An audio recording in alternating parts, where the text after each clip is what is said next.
केवल दो का नाम लेते हैं कि रसिका भोई भाव का। हे रसिक जनों, हे भावुक जनों, आओ हम आपको बहुत सुंदर कथा सुना रहे हैं। तो किसी ने प्रश्न किया कि व्यास जी, ये तो फिर आप पक्षपात कर रहे हैं भाई, केवल दो लोगों को बुला रहे हैं बस। व्यास जी ने कहा नहीं, हम पक्षपात नहीं कर रहे हैं, हम उन लोगों को बुला रहे हैं जिसे प्यास ज्यादा लगी है। जिसे ज्यादा प्यास लगी हो वही पानी की कीमत समझता महाराज। एक बार ट्रेन पे एक पानी बेचने वाला आया, तो उसने क्या कहा कि 10 रुपए में बोतल है महाराज, ले लीजिए। तो एक व्यक्ति ने कहा कि 2 रुपए में नहीं दोगे। एक व्यक्ति ने कहा 2 रुपए में नहीं दे पाओगे। तो उसने उनकी तरफ देखा ही नहीं, तो सीधे चला गया। जब लौट कर आया पानी बेचकर, तब उसने कहा भाई मैंने आपसे कहा था कि 2 रुपए में नहीं दोगे, तो आप बोले भी नहीं। अरे बोल तो देते। तो पानी बेचने वाले ने कहा कि जैसे ही आपने कहा कि 2 रुपए में नहीं दोगे ना, हमें पता चल गया तुझे प्यास ही नहीं है। अरे तुम्हें प्यास लगी होती तो ये 2 रुपए 5 रुपए करते कि पानी दिखता आपका। तो इसी प्रकार से जो रसिक और भावुक जन है उन्हीं को व्यास जी महाराज बुलाते हैं कथा सुनने के लिए। जो रसिक होते हैं वो बिना बुलाए ही चले आते हैं। आप लोगों ने सुना होगा कि यत्र यत्र रघुनाथ कीर्तनम, जहाँ जहाँ भगवान का कीर्तन होता है, कथा होती है, वहाँ हनुमान जी महाराज आ जाते हैं। हमें तो नहीं लगता कि सभी लोग हनुमानगढ़ी पर कार्ड भेजते हैं कि महाराज आइएगा। श्री अवध धाम जहाँ पर हमारे पवन पुत्र महाराज की राजगद्दी है, वहां पर आज भी हमारे हनुमान जी महाराज विराजमान हैं। लेकिन जहाँ जहाँ भी कथा होती है, हमारे हनुमान जी महाराज सबसे पहले आकर बैठ जाते हैं और सबसे बाद में जाते हैं। हनुमान जी आते सबसे पहले, जाते सबसे बाद में, क्योंकि कि प्रभु चरित्र सुनिबे को रसिया, प्रभु चरित्र सुनिबे को रसिया, सुनिबे को रसिया, प्रभु चरित्र सुनिबे को रसिया।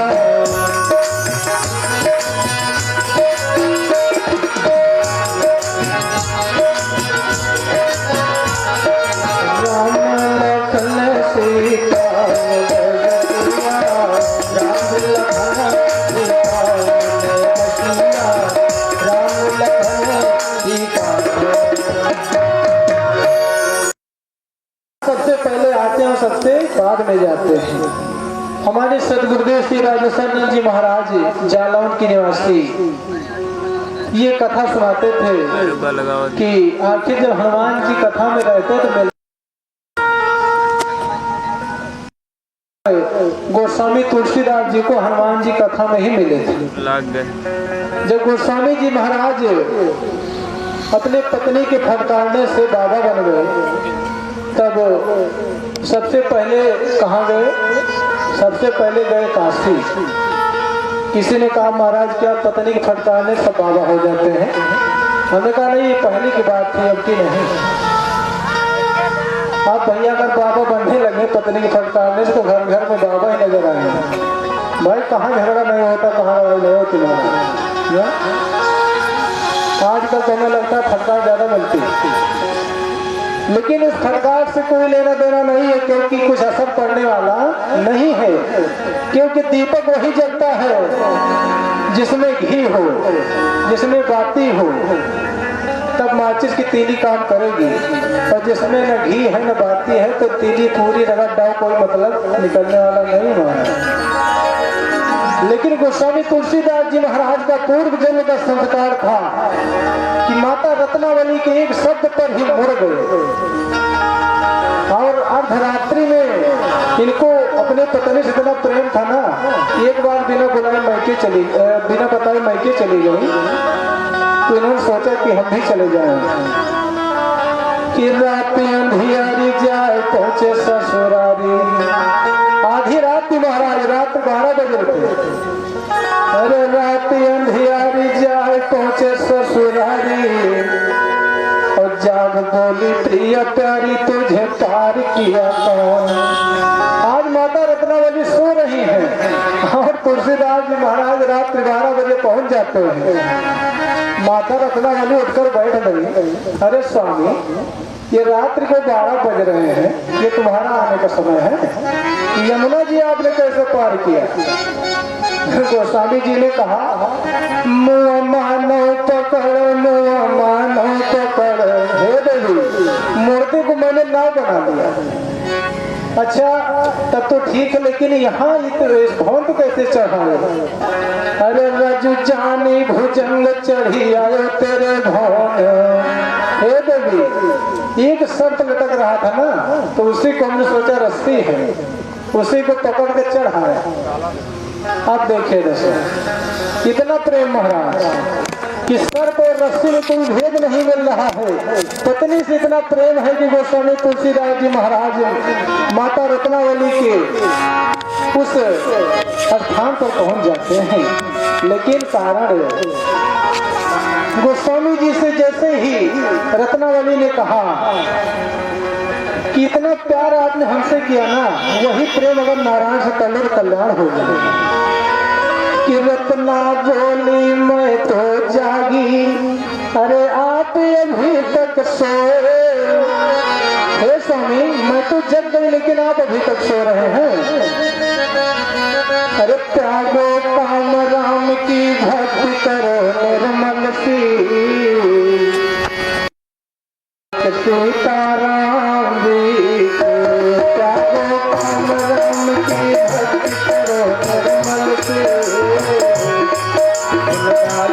सीताराम की।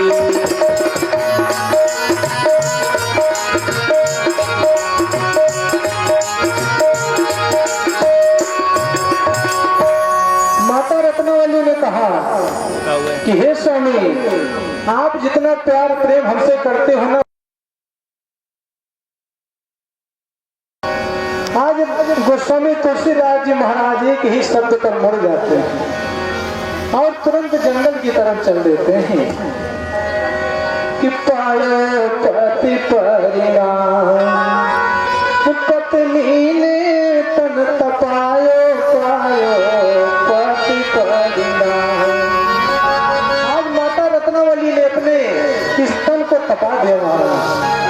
आज सभी लोग गोस्वामी जी की जय जयकार बोलते हैं, लेकिन माता रत्नावली को कौन याद करता है? आज माता रत्नावली ने अपने इस तन मन धन को संसार के लिए समर्पित कर दिया है। गोस्वामी तुलसीदास जैसे परम संत न हुए हैं न होंगे महाराज। गोस्वामी जी ने स्वयं कहा कि माता तुलसी के लाल को कभी तुलसीदास बनायो, पत्नी ने तन तपायो, पायो पति परिणाम, पत्नी ने तन तपायो। आज तुलसी के लाल को कभी तुलसीदास बनाने वाली कौन है? माता रत्नावली। तो उसी प्रकार से आज भगवान कहते हैं कि कोई कहीं भी मुड़ सकता है, लेकिन कुछ न कुछ उसके पूर्व जन्म का संस्कार होना चाहिए। तो व्यास जी महाराज क्या कह रहे हैं कि रसको भूल भाव का, हे रसिक जनो, हे भावुक जनो, आप हमारी कथा सुनो, श्रवण करो। लेकिन हम लोग कथा सुनना नहीं चाहते क्योंकि वो संस्कार अभी जागृत नहीं हुआ है। गोस्वामी जी ने कहा था कि यति हरि कृपा जाहि पर होई, पाँव दिए यही मार्ग सोई। हरि कृपा जाहि पर होई, पाँव दिए यह मार्ग सोई।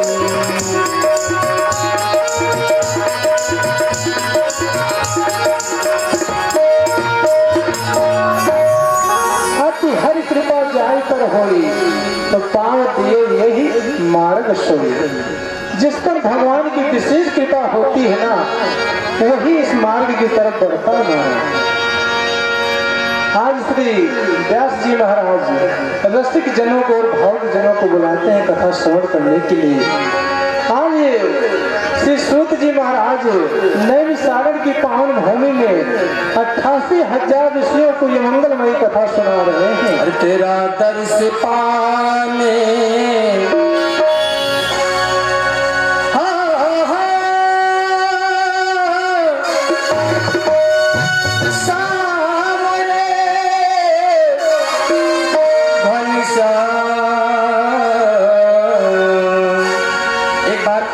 भगवान कन्हैया के नाम का जयकारा उठा के दोनों हाथ जरा जोर से बोल दीजिए। सभी लोगों से निवेदन है, बोलो कृष्ण कन्हैया लाल की। और सभी लोग हमारे साथ भगवान से निवेदन करते हुए गाएंगे। अरे तेरा दर्श पाने, तेरा दर्श पाने को जी चाहेगा,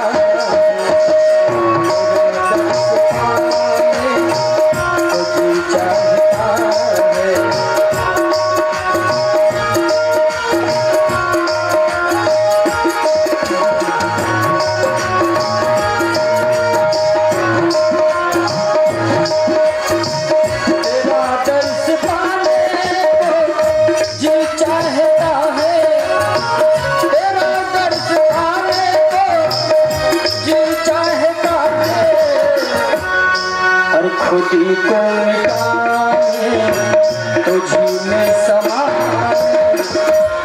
जो कन्हैया को कर करते उठाए दोनों हाथ, भगवान से बोले अरे तुझी में समाने को जी चाहेगा,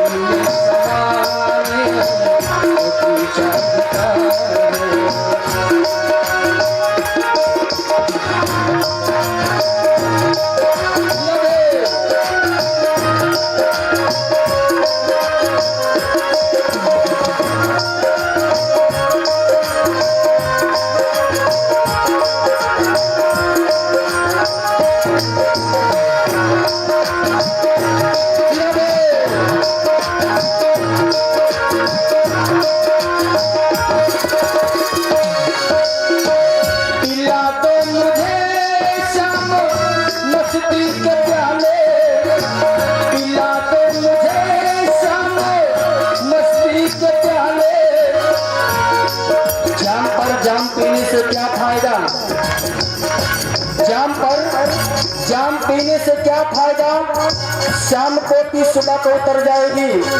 अगर पीना है तो भगवान के नाम का रस पी, सारी जिंदगी नशे में गुजर जाएगी। इधर के दोनों हाथ एक बार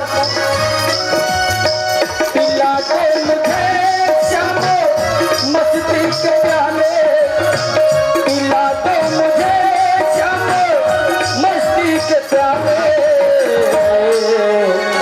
के मस्ती में आने को मस्ती में आने को जी चाहे,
तुझी में समाने, तुझी में समाने को जी चाहे,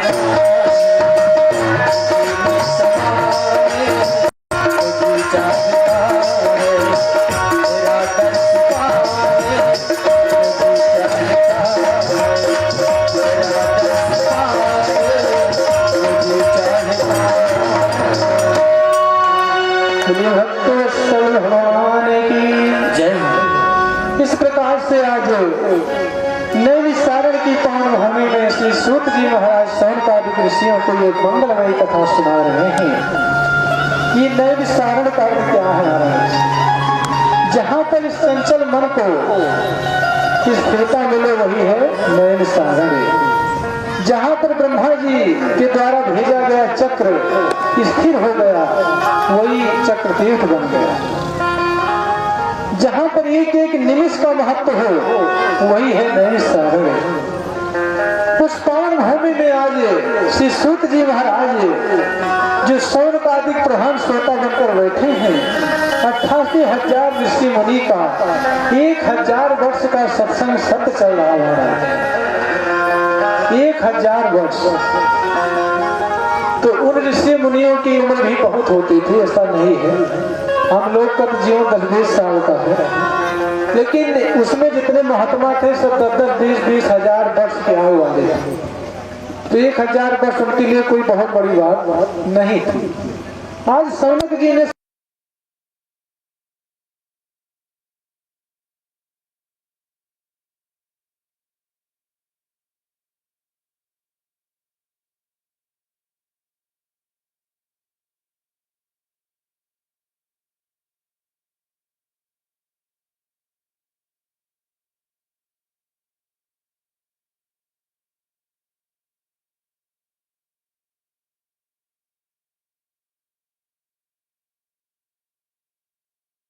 भगवान अगर सर्व समर्थ है, जगदीश्वर है, सृष्टि करता है, तो अवतार क्यों लेते हैं?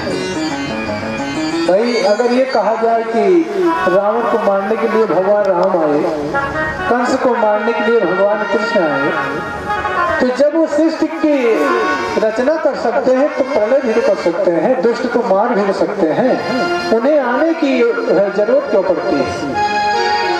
और चौथा प्रश्न करते हैं कि अगर भगवान के अवतार हुए हैं तो कितने अवतार हुए हैं, किस किस रूप में भगवान ने अवतार लिया है? और पांचवा प्रश्न करते हैं कि जीव का परम लक्ष्य क्या है? और छठा प्रश्न करते हैं कि हे सूत जी, जब भगवान आते हैं धर्म की रक्षा के लिए, धर्म की स्थापना करके चले जाते हैं, तो ये धर्म किसकी शरण में जाता है?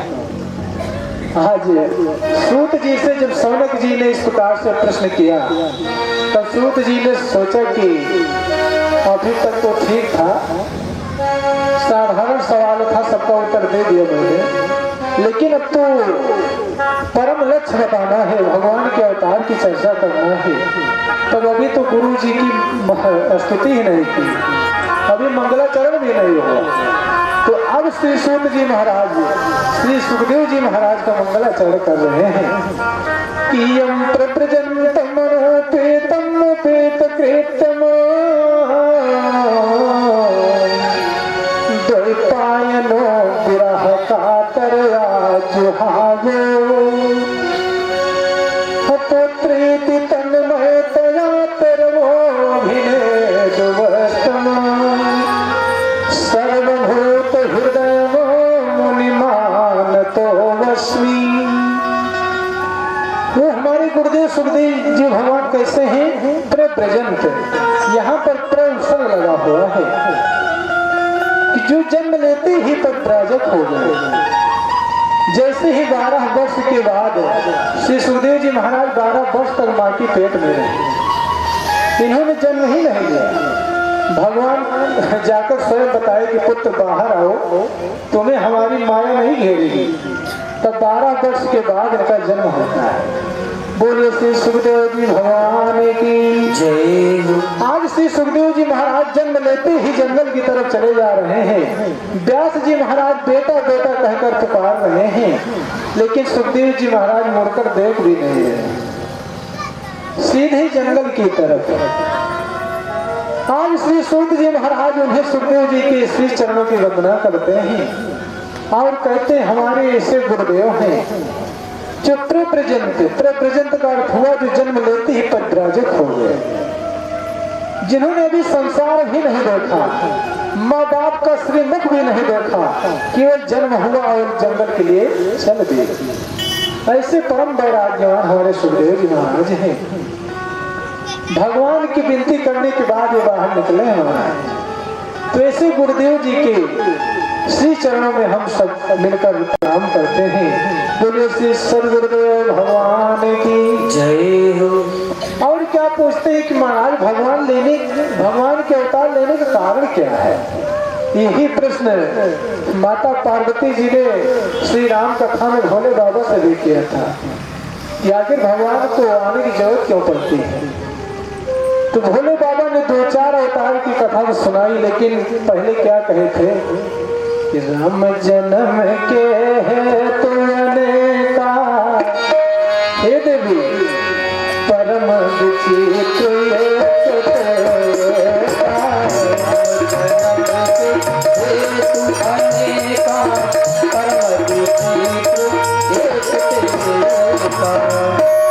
राम जन्म की हेतु अनेका, प्रभु के जन्म लेने के अनेकों कारण है। किसी कारण से भगवान ने जन्म लिया ये नहीं कहा जा सकता है।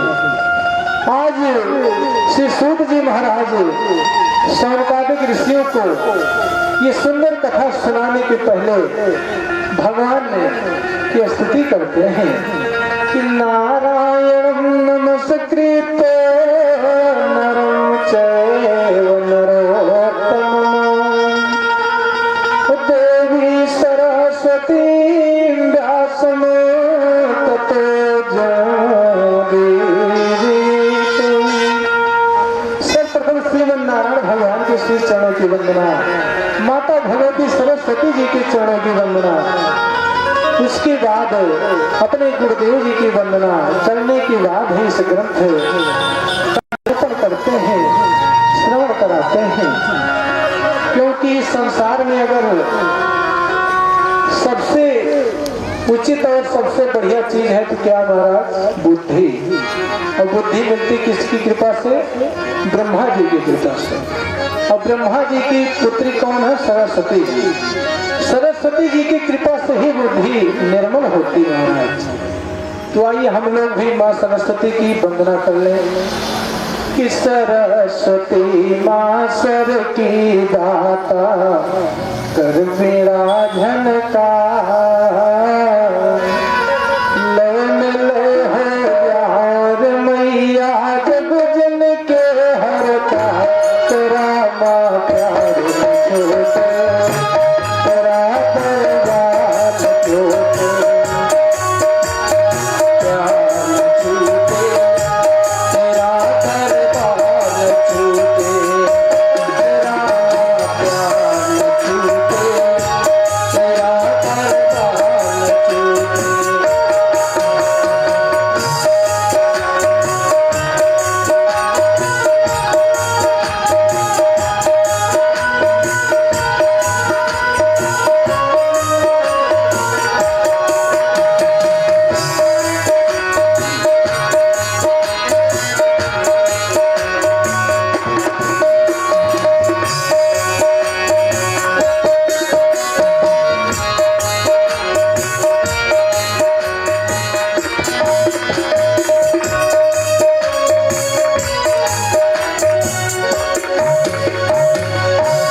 छोटे सरस्वती मैया की जय। इस प्रकार से आज माता सरस्वती जी के श्री चरणों की वंदना करने के बाद श्री सूत जी महाराज शौनकादिक ऋषियों को मंगलमयी कथा सुनाते हुए कहते हैं कि हे देवर्षियों, हे ऋषियों, ये भगवान की कथा सब प्रकार की मंगल ही देने वाली है, सब प्रकार से मंगल करने वाली है।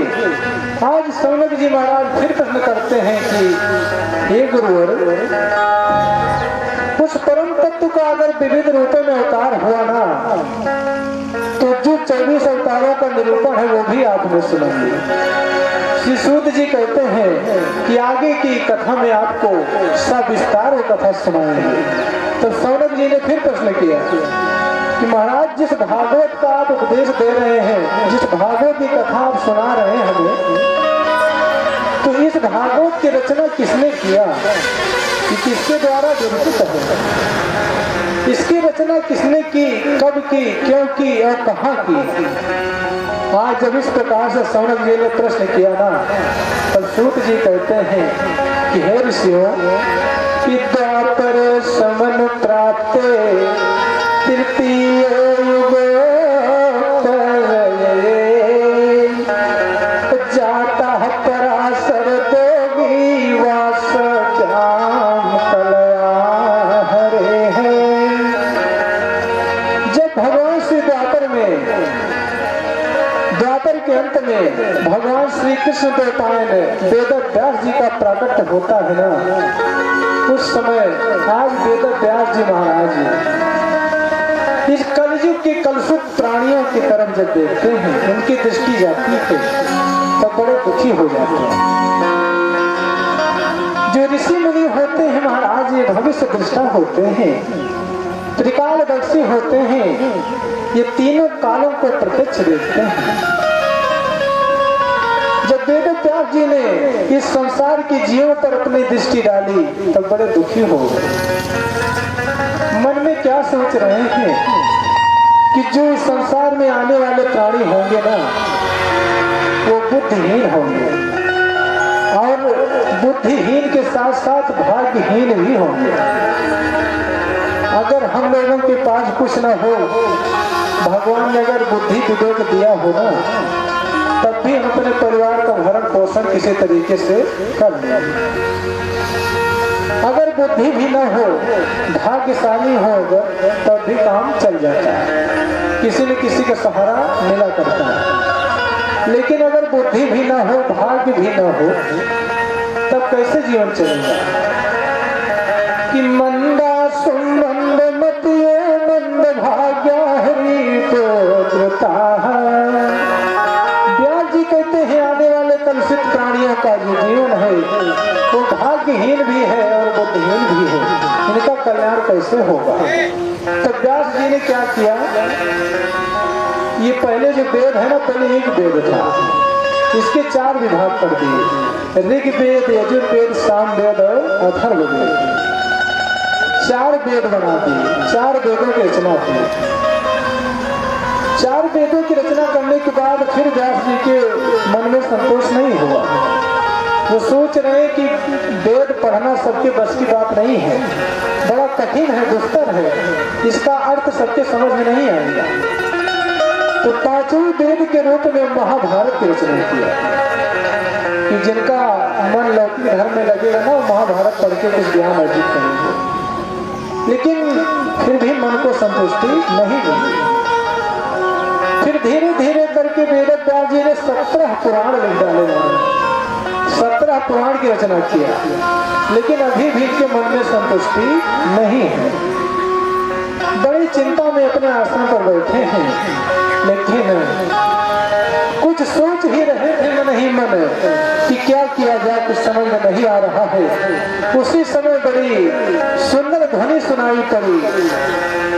व्यास जी के कानों में बहुत ही मंत्र मुग्ध कर देने वाली ध्वनि सुनाई देने लगी कि श्रीमन नारायण नारायण नारायण,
महाराज चिंता में बैठे थे, उसी समय भगवान की पावन नाम का गान करते हुए श्री देवर्षि नारद जी महाराज प्रकट हो जाते हैं। जैसे ही देवर्षि नारद को देखा है, व्यास जी ने तुरंत उठकर खड़े हो जाते हैं। पूजिया वास विधिवत नारद सुर पूजितमो। बहुत विधिवत, बड़े नियम और विधान से आज वेद व्यास जी महाराज नारद जी की पूजा करते हैं। अर्घ्य आचमन पाप देकर बहुत प्रेम से आज व्यास जी श्री नारद जी की अर्चना वंदना पूजन करते हैं। नारद जी बड़े प्रसन्न होते हैं। जब पैर प्रचलन की आचमन की सुंदर आसन दिए नारद जी को, तब नारद जी मुस्कुराए और बोले व्यास जी कि पाराशर महाभागो भौतः सिद्धयात्मना कि परितुष्ट शारीरो आत्मा मानस भगवान। ये पराशर नंदन है, ये वेद व्यास जी। धर्म कर्म सब बढ़िया चल रहा है ना, कहीं कोई त्रुटि तो नहीं है। व्यास जी ने कहा महाराज सब कुछ बढ़िया चल रहा है, लेकिन थोड़ी सी चिंता। कौन सी चिंता है व्यास जी? महाराज मैंने इस संसार के कल्याणार्थ बहुत से ग्रंथ लिखे, बहुत से पुराण की रचना किया, लेकिन हमें अभी भी संतोष नहीं है। इसका कारण क्या है? इसका कारण बताइए हमें। आज देवर्षि नारद कहते हैं व्यास जी आपने इतनी सुंदर रचनाएं की हैं, अरे कहीं कहीं तो इतने व्यावसायिक शब्द बोल दिए हैं ना कि उसका व्याकरण भी सबके समझ नहीं आएगा। आपने बहुत चमत्कार दिखाए हैं, बहुत कुछ किया, बहुत कुछ लिख डाले, लेकिन आपने भगवान के नाम संकीर्तन का, भगवान की लीला का गायन किसी ग्रंथ में नहीं किया। भगवान की लीला, भगवान के अवतार, भगवान की कार्य, भगवान का प्रेम, भगवान का भाव, ये किसी ग्रंथ में आपने लिखा? आज श्री नारद जी की बात सुनकर व्यास जी महाराज जी बड़े प्रसन्न होते हैं और जो अपनी कमी है उसका अनुभव करते हैं। आज श्री नारद जी के हृदय से भगवान नारायण ही वेद व्यास जी को उपदेश दे रहे हैं। अगर आप श्रीमद् भागवत की मूल प्रति में देखेंगे ना, तो यहाँ पर तो नारद वाच लिखा है, लेकिन वहां पर क्या लिखा है? श्री नारद वाच। अभी तक नारद जी जब बोल रहे तो श्री नहीं लगा था, लेकिन जब अब उपदेश दे रहे हैं व्यास जी को ना, तब इसमें क्या लगा? श्री नारद वाच। यानी वक्ता के हृदय से बुलाने वाले भगवान ही होते हैं। कोई वक्ता ये कहे कि हम बड़ी सुंदर कथा सुनाते हैं, हम बड़े विद्वान हैं, तो वो कथा नहीं सुना रहा है, वो तो केवल वक्ता है। उसके हृदय से भगवान ही कथा बुलाते हैं। श्री नारद जी के हृदय में आज भगवान स्वयं बैठ गए। तब व्यास जी ने लिखा श्री नारद वाच। श्री नारद जी महाराज आज वेद व्यास जी को अपने पूर्व जन्म की कथा सुनाते हुए कहते हैं कि व्यास जी मैं अपनी कथा सुनाऊंगा आपको कि भगवान के नाम में कितनी शक्ति है। मैं पूर्व जन्म में एक दासी पुत्र था, एक दासी पुत्र था। मेरी मैया संतों की बड़ी सेवा करती थी। संयोग बस चातुर्मास में कुछ संत आए थे, उन संतों की सेवा करने हमारी माता जाती थी और मैं भी उन्हीं अपनी मैया के साथ संतों की सेवा करता था। सबसे ज्यादा डरती है, कैसे डरती हैं कि हमारा बेटा कहीं बाबा न बन जाए। माताओं को इससे बड़ा डर लगता है। नेता न बन जाए, वकील न बन जाए, डकैत न बन जाए, उसकी कोई डर नहीं है, लेकिन कहीं बाबा न बन जाए, सबसे बड़ा डर यही है। बाबा बनने का पता लगता है। आज श्री नारद जी कहते हैं व्यास जी कि हम पुरातीत भवे भम मुने दासा तो कस्या नयचनो वेदवादि नामो निरूपितो बालक योगिना शुश्रूषणे प्रापिसी निर्वीक्षता। ही व्यास जी महाराज, मैं सब प्रकार से तन मन धन से संतों के साथ लग गया, लेकिन संत लोग हमें जबरदस्ती लौटा दिए। उन्होंने कहा जब तुझे भजन ही करना है ना, तो मैं मंत्र दे देता हूँ, घर में बैठकर ही भजन करना, और जब आने का मन हो तो जब तेरी मैया पधार जाए तब चले आए। तभी व्यास जी मैं घर में ही भजन करता था, प्रभु के नाम का संकीर्तन करता था। और जब हमारी मैया ने देखा कि ये तो बिल्कुल भजन में लग गया है, तो जितने रिश्तेदार आते ना, तो हमारी माता यही कहती कि भैया कहीं कोई शादी हो तो बताओ, कोई शादी विवाह हो तुम्हारे बेटे करवा दो, क्योंकि आजकल ये बड़ा रागी बन गया है। अगर कोई किसी का बच्चा को भजन वजन करने लगता है, माला झोली उठा लेता है ना, तो माताओं को डर लगने लगता है कि कहीं ऐसा ना हो कि बाबा बैरागी बन जाए। तो नारद जी कहते हैं व्यास जी मेरी मैया को ये डर सताने लगा, उन्होंने सोचा कि इनका ब्याह करा दें तो ये माया जाल में फंस जाएंगे। लेकिन मैं क्या सोच रहा था कि मेरी मैया पधार जाए तो हम तपस्या करने जाए। तब हमारे मन में यही आया कि अभी तो हम माता जी पधारने की प्रतीक्षा कर रहे हैं, और कहीं अगर श्रीमती जी भी आ गए तो उनकी भी प्रतीक्षा करना पड़ेगा।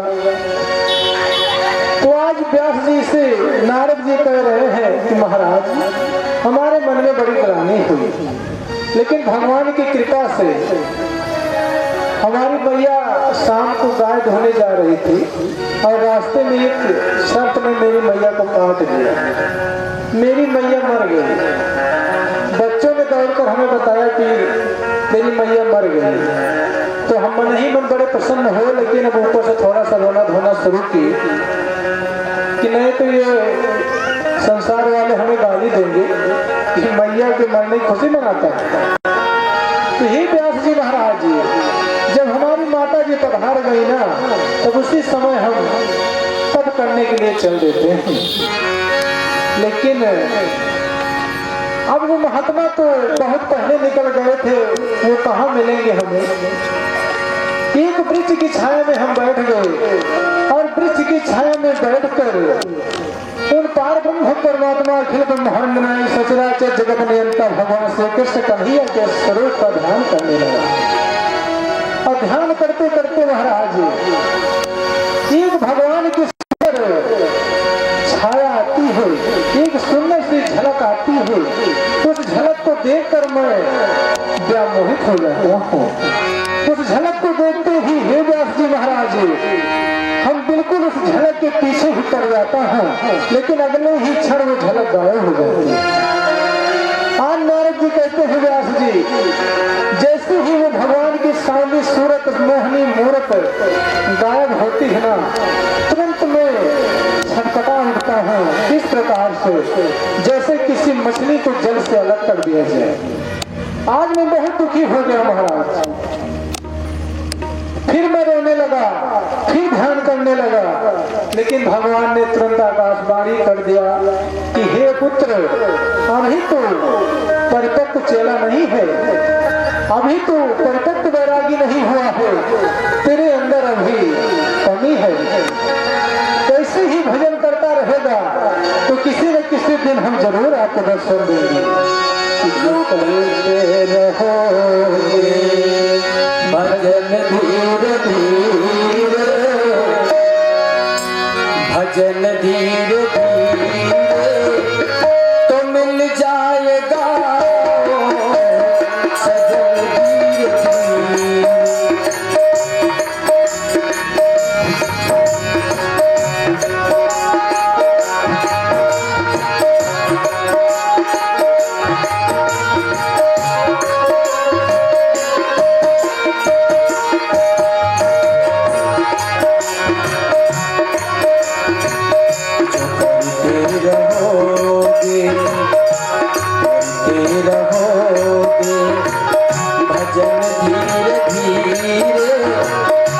सजन धीरे धीरे तो मिल जाएगा ओ सजन धीरे धीरे।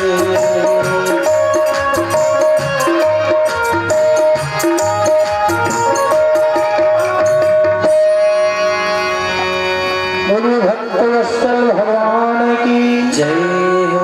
हमारे ब्रह्म भगवान ने, हमारे कृष्ण कन्हैया ने आकाशवाणी किया और कहा, हे पुत्र, तू अगर ऐसे ही भगवान का भजन करता रहेगा, हमारा भजन करता रहेगा ना, तो किसी न किसी दिन तुझे हमारी प्राप्ति अवश्य होगी। तो हे व्यास जी महाराज, मैं उन्हीं प्रभु के वचन पर विश्वास करके पूरा जीवन भगवान के तप में लगा दिया और कुछ ही दिनों में सागर ने अपनी सीमा को लांघा है, समुद्र ने अपनी सीमा को लांघा है और इस सृष्टि का प्रलय होता है।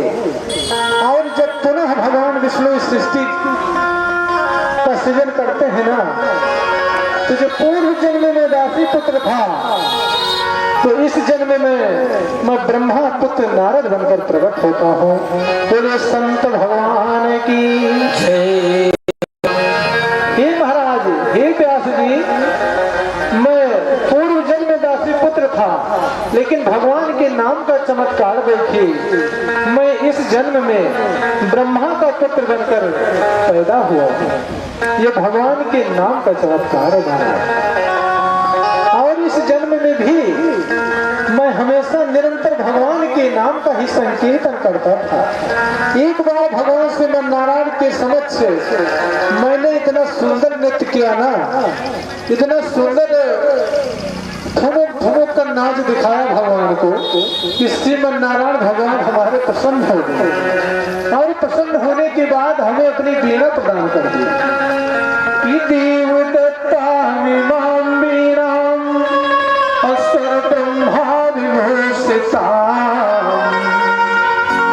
अमोक्षिता हरे कथा गायमान चराम हम। महाराज, मैं भगवान की उस वीणा को बजाता हुआ, भगवान के नाम का संकीर्तन करता हुआ सारे जगत में विचरण करता हूँ। और हमारी इस प्रकार से अबाध गति है ना, कि मैं जहाँ चाहूँ वहाँ बिना विमान के पहुँच सकता हूँ। दानों में जाऊँ, मानव में जाऊँ, कहीं भी जाऊँ, मेरी सर्वत्र पूजा होती है। कोई भी ऐसी जगह नहीं है जहाँ हमारी पूजा न होती है। ये हमारा चमत्कार नहीं है व्यास जी, ये प्रभु के नाम का चमत्कार है। आज देवर्षि नारद इस प्रकार से वेद व्यास जी को उपदेश देने के बाद अंतर्धान हो जाते हैं और व्यास जी महाराज अपने अनुभव करते हैं। तुरंत जाते हैं माँ सरस्वती जी की पावन धारा में स्नान करते हैं और अपने सम्यक प्रयास आश्रम में आज 18,000 श्लोकों की यह पावन संहिता तैयार करते हैं। वेद व्यास जी महाराज गुनगुनाते जा रहे हैं, श्री गणेश जी महाराज लिखते जा रहे हैं। ये 18,000 श्लोकों की पावन संहिता तैयार हो जाती है, जिसमें 335 अध्याय, 12 स्कंध और 18,000 श्लोक।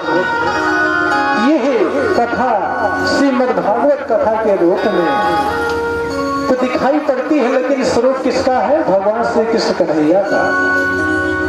तो आइए अब हम सब लोग मिलकर एक भगवान श्री कृष्ण के नाम का अनुसरण करें और संकीर्तन करें, क्योंकि आप लोग बड़ी शांति से, बहुत आलस से बैठे। थोड़ा ताली बजाएंगे ना, तालस दूर होगा। सभी लोग ताली बजाते हुए प्रभु के पावन नाम का स्मरण करेंगे कि भज गोविंद गोपाला, भज भज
का चरित्र और श्री धूप जी महाराज का पावन चरित्र सुनेंगे।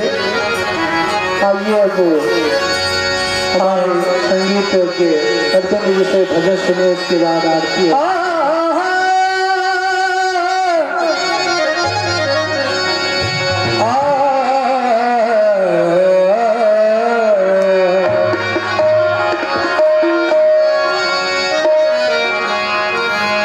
मीरा महारानी कन्हैया के प्रेम में दीवानी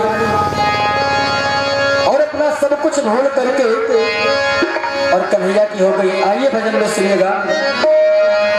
ऐसी लागी लगन मीरा हो गई मगन, ऐसी लागी लगन मीरा हो गई मगन। वो तो गली गली, वो तो गली गली हरी गुण गाने लगी। ऐसी लागी लगन मीरा हो गई मगन, ऐसी लागी लगन मीरा हो गई मगन। वो तो गली गली गली, वो तो गली गली हरी गुण गाने लगी। उठा के दोनों हाथ आप लोग, आप बड़े प्यार से मस्ती के साथ। ऐसी लागी लगन मीरा हो गई, ऐसी लागी लगन मीरा हो गई मगन।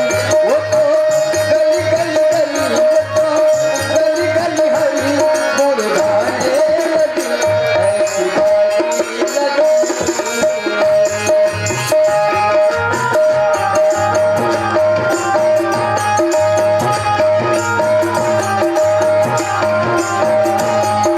संसार में कई तरह के लोग होते हैं। एक बात जानिए, जो भगवान के दरबार में नाचते हैं कहीं नाचने की अवस्था नहीं पड़ती। वरना समय ऐसा आया है कि रोज सुबह से लेकर के शाम तक नाची में। तो जिनको डांस करना है, क्योंकि भगवान की सुंदर भजन है मियाँ जी की, एक बार खड़े हो जाए जिनको डांस करना है, और बाकी लोग ताली के साथ। वो तो गली गली गली, वो तो गली गली हरी गुण गाने लगी। वो तो गली गली हरी गुण गाने लगी। ऐसी लागी लगन मीरा हो गई मगन, ऐसी लागी लगन।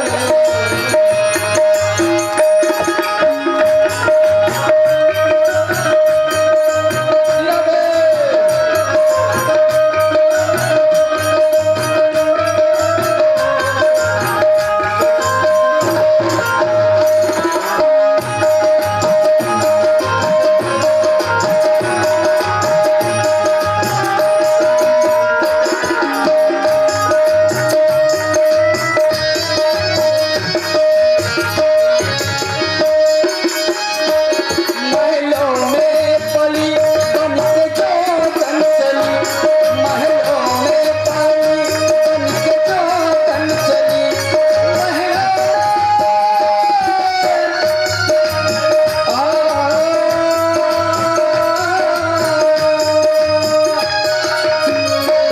महलों में पली बन के जो तन चली, महलों में पली बन के जो तन चली। मीरा रानी दीवानी कहाने लगी।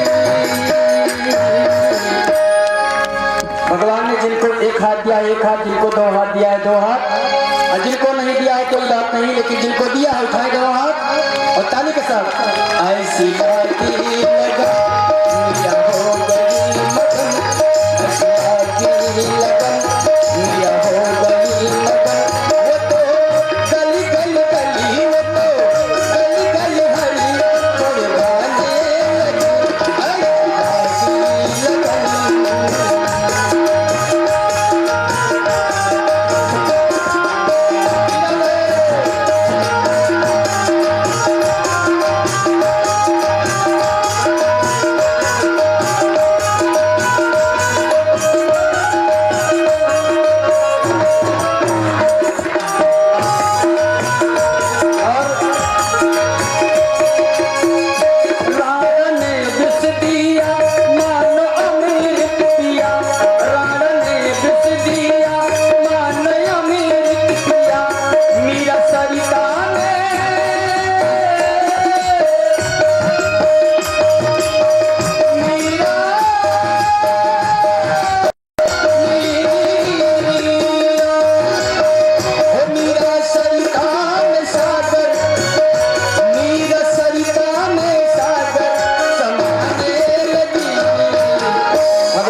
से ऊपर उठाए दोनों हाथ। ऐसी लागी लगा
यजमान की।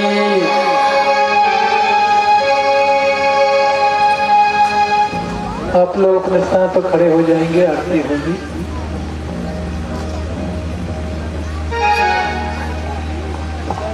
आप सभी लोग खड़े हो जाए, भगवान की मंगलमयी आरती होने जा रही है।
सम्मानित व्यक्ति जो महाराज जी को अंगवस्त्र दान करके आशीर्वाद प्राप्त करना चाहते हैं, जिनका नाम हम एक एक करके बुला रहे हैं, वो आकर आशीर्वाद प्राप्त करें।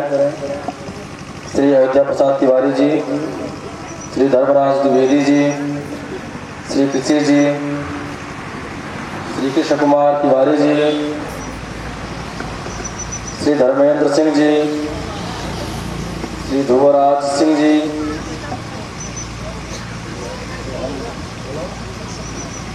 आइए जिनका नाम लिया जा रहा है एक एक करके आकर अंगवस्त्र देकर महाराज जी से आशीर्वाद प्राप्त करें।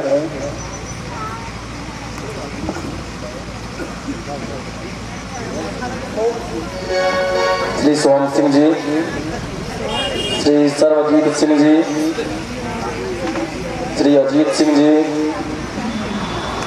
और श्री मनोदत्त मिश्र जी, आप सभी एक एक करके आकर अंगवस्त्र देकर महाराज से आशीर्वाद प्राप्त करें।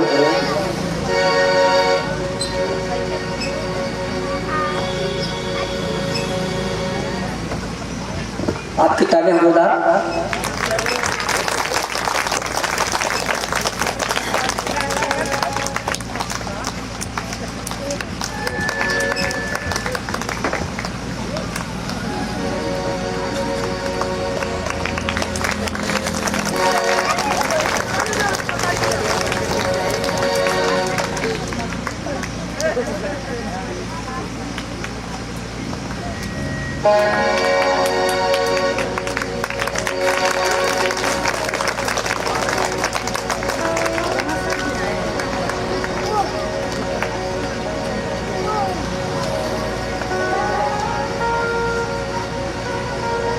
तालियां आपकी जोरदार।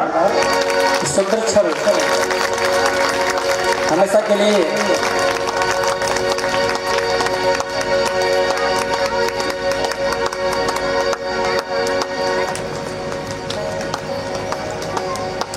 बोलो कृष्ण कन्हैया लाल की।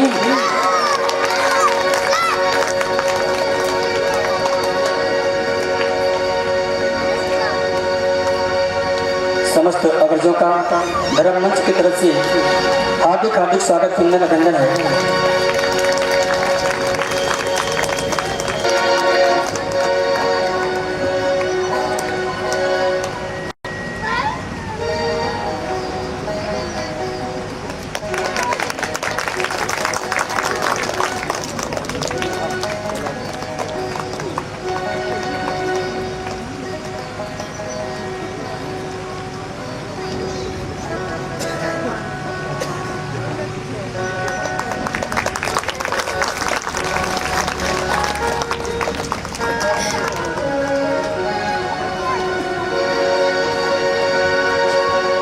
अपने स्थान पर खड़े होकर भागवत भगवान की मंगलमय आरती करें।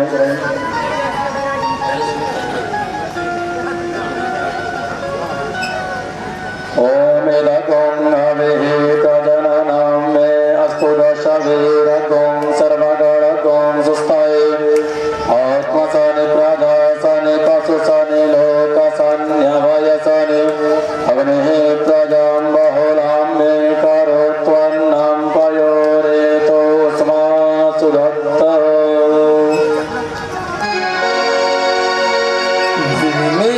बसा कर तेरी मूर्ति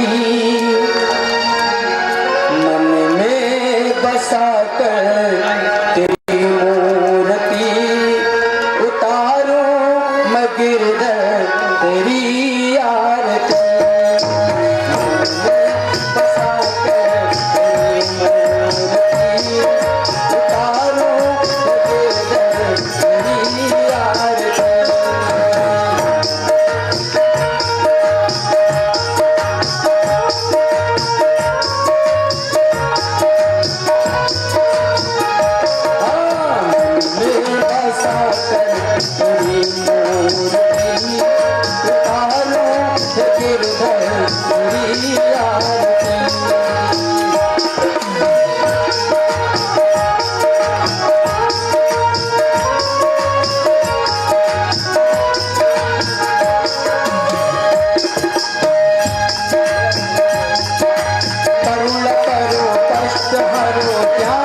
भगवान भाव में फंसी नाव मेरी तार दो भगवान।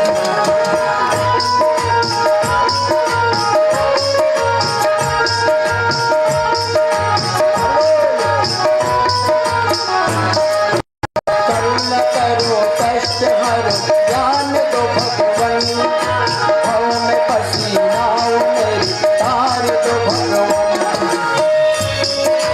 दर्द की दवा तुम्हारे पास है, दर्द की दवा तुम्हारे पास है, जिंदगी दया की अधिक मांगती मेरे बसा कर तेरी मूर्ति उतारूं फिर तेरी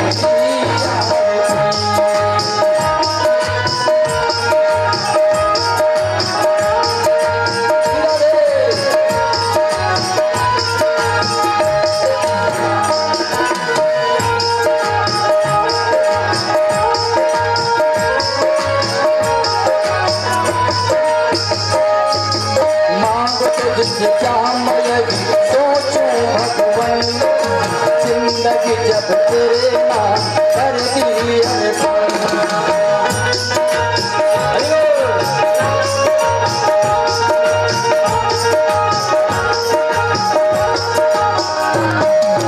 मांगो तुझसे क्या मैं यही सोचूं भगवान, जिंदगी जब तेरे नाम कर दी अर्पण।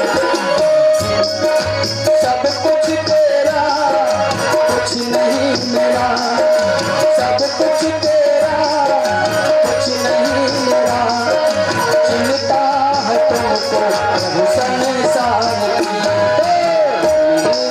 साकर तेरी मूर्ति उतारो गिरधर तेरी आरती।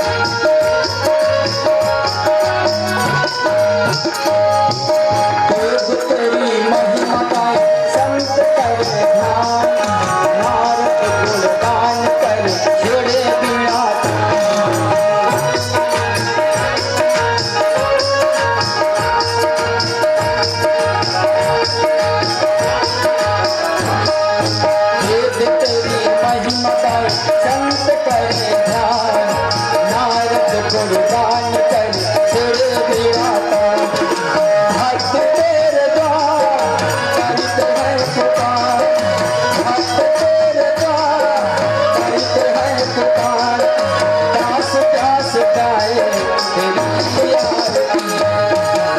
उठा के दोनों हाथ सभी लोग मस्ती के साथ मन में बसा कर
और कुछ समर्पण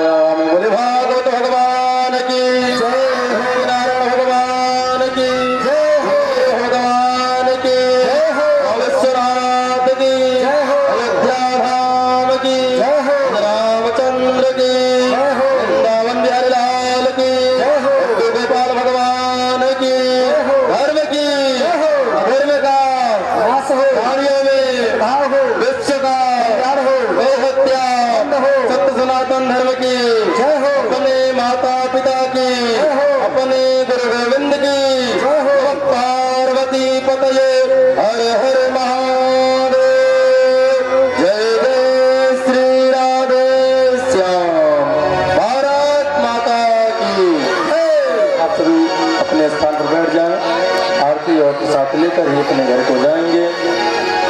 और आर्तिक्यम समर्पयाम जलेन चित्ते करणम पुष्पै देवादिवंदनम आरोग्यार्थे आत्माभिवंदनम और आर्तिक ग्रहणम मंत्र पुष्पांजलिम।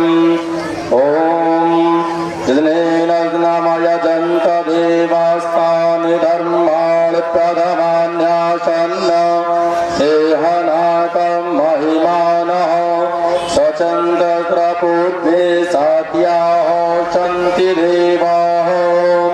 हरि ओम एकदन्ताय विद्महे वक्रतुण्डाय धीमहि तन्नो दन्ति प्रचोदयात्।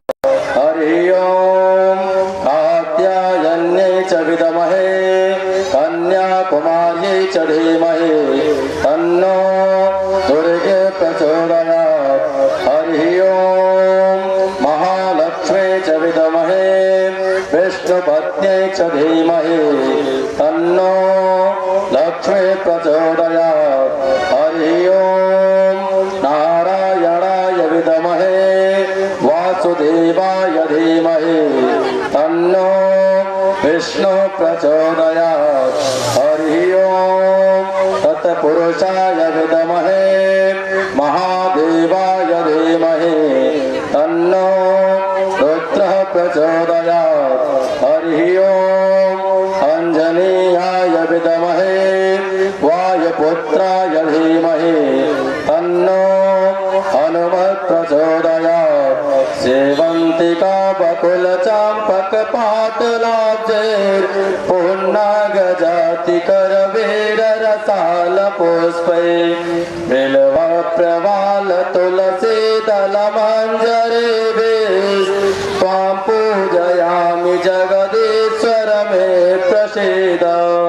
नाना सुगंध पुष्पाणि यथा कालोद्भवानि च पुष्पाञ्जलिर्मया दत्त गृहाण परमेश्वर।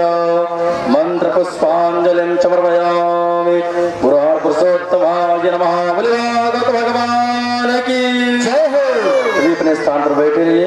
आरती और प्रसाद लेकर सभी अपने घर को जाएंगे। जय श्री राधे जय श्री राम। आरती में आप लोग प्रसाद लें और कल पुनः